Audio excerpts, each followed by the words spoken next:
Hello दोस्तों, श्री शिवाय नमस्तुते। हम आप सभी का स्वागत है आप सबको अपने यूट्यूब चैनल पे। आप लोग कैसे हैं? ठीक होंगे, स्वस्थ होंगे और बढ़िया होंगे। दोस्तों, वीडियो को बिल्कुल लास्ट तक देखिए। वीडियो अच्छी लगी तो वीडियो को लाइक करिए, चैनल को सब्सक्राइब करिए और लास्ट तक बने रहिए। तो आप लोग सोच रहे होंगे कि जो ये ना मतलब इनकी गला आज बैठी हुई है, तो दोस्तों अभी सीज़न जो है यानी कि सर्दी जुकाम बुखार का हर एक घर में होता है, तो इस वजह से थोड़ी सी गला खराब है और एडजस्ट कर लीजिएगा। तो चलिए बने रहिएगा। तो घर में ये दो पौधा मत लगाना, नहीं तो पूरा घर हो जाएगा बर्बाद।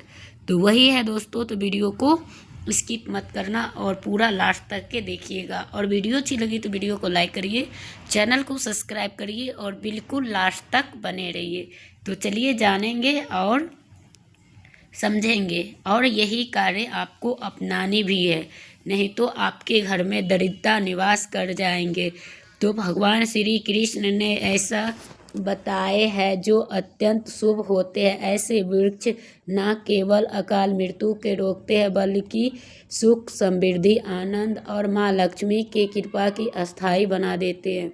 भगवान कहते हैं, जो लोग संपन्न होते हैं वे अपने घरों में विशेष प्रकार के पौधे लगाते हैं। तो आप भी इन्हें अवश्य लगाएं, जिससे आपके घर में शुभ और धन प्राप्ति हो। रुक्मणी ने एक बार भगवान श्री कृष्ण से पूछा कि ये बताइए कि मनुष्य के अपने घर में कौन सा वृक्ष अवश्य लगानी चाहिए, कौन सी वृक्ष दरवाजे के सामने रोपने से दरिद्रता दूर होती है और कौन सी वो है।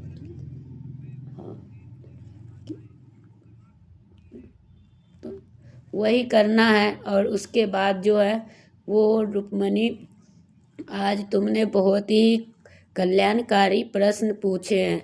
तो वो सृष्टि का आधार है, यह केवल ना तो वो धन और ऐश्वर्य लाते हैं। तो मैं आपको बताऊं कि वो कौन सा वृक्ष आपको लगाना शुभ है, कौन सा नहीं। तो चलिए प्राचीन कथा आप लोग, जिसे कि अस्पष्ट हो जाता है।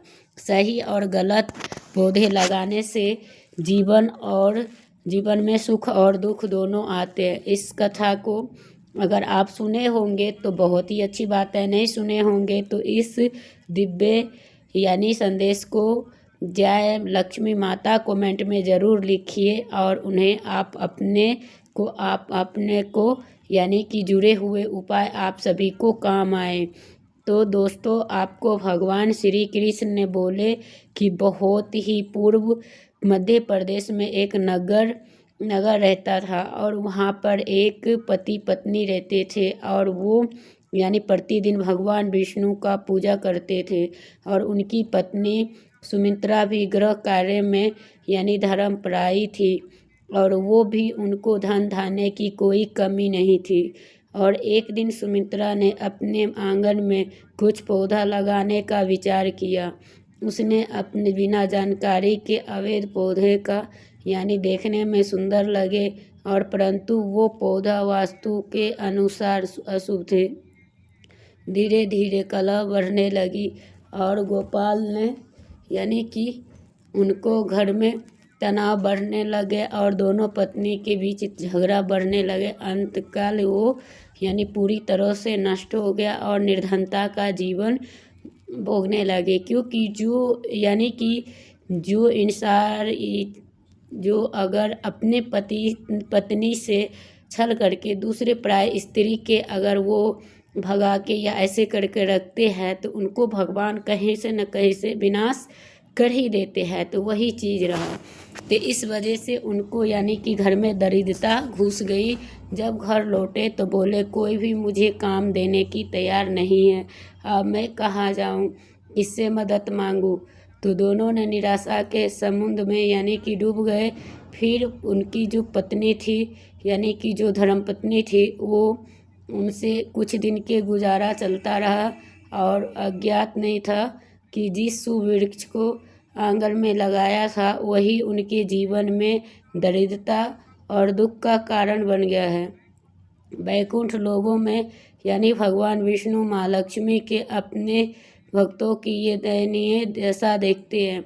माँ लक्ष्मी बोली, प्रभु आप अपने प्रभु को यानी कि करना से और आपको परम्पराशक है कि आप प्रतिदिन भोजन करते हैं। भगवान विष्णु मुस्कुराते हुए बोले कि देवी मैं अवश्य उनकी सहायता करूंगी, परंतु उससे यानी बहुत ही बड़ी परीक्षा लेना है।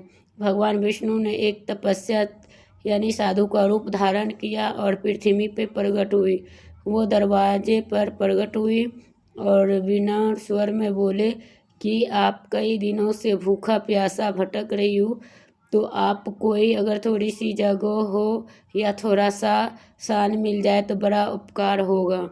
साधु केवल वचन सुनकर वो बोले कि प्रभु आप प्रतीत होते हैं, आप वो सौभाग्य की बात है कि आपने मेरे घर पर आ बसे, तो आप मेरे अंदर आइए। और गोपाल ने साधु के घर पर बुलाया और 1 महीना भी नहीं हुआ था और वो अपनी पत्नी से कहा, ये साधु अत्यंत पवित्र आत्मा है, वो किसी भी तरह इनकी भोजन की व्यवस्था करनी ही चाहिए।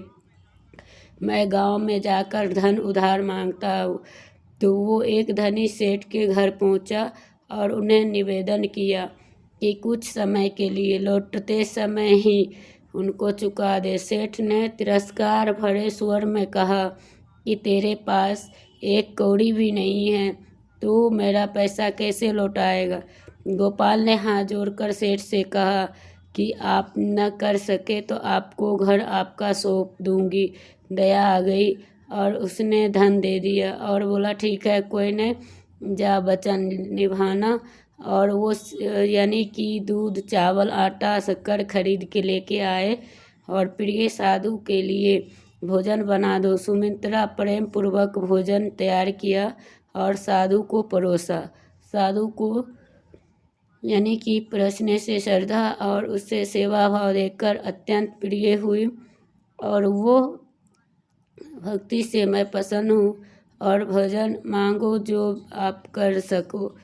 तो यही है। गोपाल ने हाथ जोड़कर उत्तर दिया कि हमें आज के बाद कुछ नहीं चाहिए, कृपया ऐसे कौन सी पाप हुआ है जिससे दरिद्रता और दुख भोग रहा हूँ और इसे कैसे दूर करे। तो गोपाल ने विनम्र भाव से कहा, हे महात्मन, हमने तो सदा श्री हरि विष्णु के आराधना की है, फिर भी हमारे जीवन में ये दरिद्रता क्यों आई, हमारे घर में सुख संपत्ति क्यों नहीं टिकती है, कृपया यह कारण बताइए और इससे मुक्ति का उपाय भी समझाइए। तो आप जब तेरे द्वार पर पहुंचा तभी मैं जान गया था कि तुम्हारे गरीबी और कष्ट क्यों है और तुम्हारे जो पेड़ जो लगा है वही तुम्हारे दुर्भाग्य का कारण है। वो वृक्ष ही शुभ नहीं है और अब शगुन देने वाले हैं, इन्हें देने वाले को मंगल कार्य को वृक्ष लगाओ। गोपाल ने हाथ जोड़कर कहा कि हे महात्मन, आप कृपया करके कौन सी समीप लगानी चाहिए घर के आगे जिससे घर में लक्ष्मी के वास हो और किन बातों की होनी चाहिए, कृपया विस्तार से समझाइए। तब आचार्य ने कहा कि गोपाल ध्यान पूर्वक सुनो। जो व्यक्ति जलाशय और वृक्ष लगाता है तो उनको फल के अधिकारी बनता है और पीपल के पत्ते जब जल में गिरते हैं वो देवताओं को अर्पण समान माने जाते हैं और पितरों को तृप्त करते हैं। इससे समस्त पितृ दोष समाप्त हो जाते हैं। जो व्यक्ति प्रतिदिन स्नान करके पीपल पेड़ को स्पर्श करता वो पापों से मुक्त होता है और जीवन में कभी भी पराजित नहीं होता। पीपल का पेड़ को प्रणाम करने से लक्ष्मी की प्राप्ति होती है और उसके परिक्रमा करने से दीर्घ आयु भी मिलती है। जाल लोग पीपल के श्री हरि विष्णु के तने में और शेष भाग में और सृजन करता है। तो इससे जिसे अमावस के दिन पीपल के वृक्ष को प्रणाम करने के यानी पुण्य 1000 गाय के यानी दान करने के बराबर होता है। सृष्टि में कोई पीपल जैसा यानी कि पेड़ नहीं जो उनको यानी चमत्कार को जानते, जो उनका यानी कि पीपल का पेड़ का यानी कि जो शाखा पहुँचाते और वो नरक में गिरते। जो पीपल के पेड़ को जड़ से काटते हैं और मोक्ष की से वंचित होते हैं। और श्री आगे बोले, सुनो, दूसरे पूर्णदायी होता है और संपूर्ण होते हैं, तो आपको वही चीज़ करनी चाहिए, ना कि आपको कोई और प्रसिद्ध है, परम पवित्र माने गए जो मनुष्य आंवले का सेवन करते हैं वो जन्म मरण के चक्र से मुक्त हो जाते हैं। वो फल श्री हरि विष्णु को अत्यंत प्रिय है।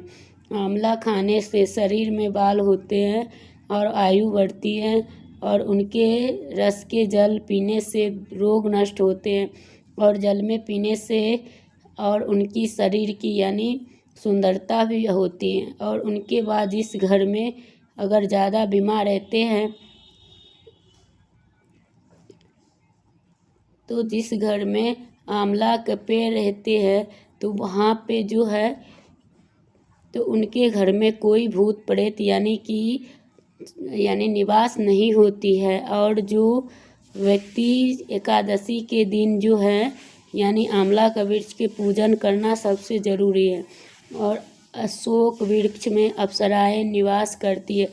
ये अशोक का यानी कि वृक्ष यानी कि वो शोक का नाश करते हैं, और वो जो है अत्यंत उसमें यानी कि जो है अप्सरा सब रहती है। और अशोक का पेड़ अवश्य लगाना चाहिए। और काले से यानी कि शांति और सुख बनी रहती है। और माता लक्ष्मी का अस्थायी निवास एक अशोक वृक्ष यानी कि सौंदर्य और चांदी के यानी कि प्रतीक होते हैं। जब वो माता लक्ष्मी सीता रूप में अवतार लिए थे तो रावण द्वारा अशोक वाटिका में तभी उसको यानी साथ दिए थे। तो माता सीता ने अशोक वृक्ष को आशीर्वाद लिया, जहाँ भी यह वृक्ष होगा वहाँ पे हमेशा उनका निवास रहेंगे, तो वो सुख और सौंदर्य शांति बनाए रखेंगे। तो पाप वृक्ष यानी कि यज्ञ के समान पुण्य देने वाला होते हैं, तो उनको जरूर से लगाएं। इसके रोपण के महान यज्ञ का फल प्रदान होता है। कलयुग में नियम और ऐसी को गुणकार माना जाता है जो घर के सामने अयोग्य धन समृद्धि प्राप्त करती है। 4 जामुन यानी वृक्ष 4 कन्या रूप को यानी पुत्री प्राप्ति की इच्छा रखते हैं तो उससे जामुन का वृक्ष अवश्य लगाना चाहिए।